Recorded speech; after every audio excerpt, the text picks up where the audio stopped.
On September 1st, Hurricane Dorian unleashed its fury on the northern islands of the Bahamas. This sustained Cat 5 storm lashed the islands of Abaco and Grand Bahama for more than 36 hours, producing unimaginable wind, rain, and more than a 9-meter storm surge, the likes of which we have never seen. The results were catastrophic. Most homes and businesses were destroyed. A still unknown number of Bahamians lost their lives. And now more than 70,000 citizens are displaced. Search and rescue missions and evacuations are still underway. To date, the immediate global response has been remarkable, but the effort to rebuild will take years and the cost will reach into the billions.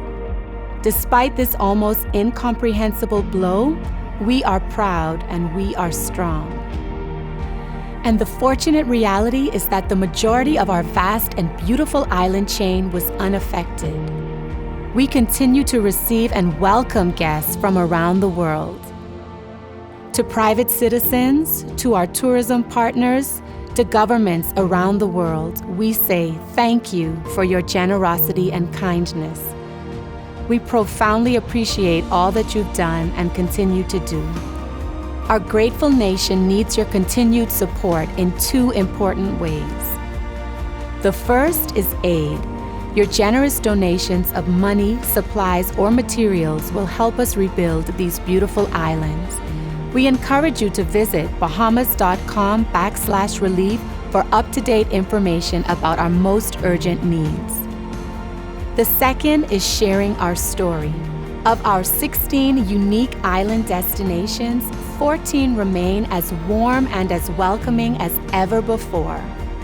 Help us by informing, educating, and encouraging your citizens that the best way to help the Bahamas is by traveling to the Bahamas. Never have your tourism dollars been more impactful. Together we will rebuild, sustained and inspired by our country's motto, forward, upward, onward, together. #Bahamas Strong.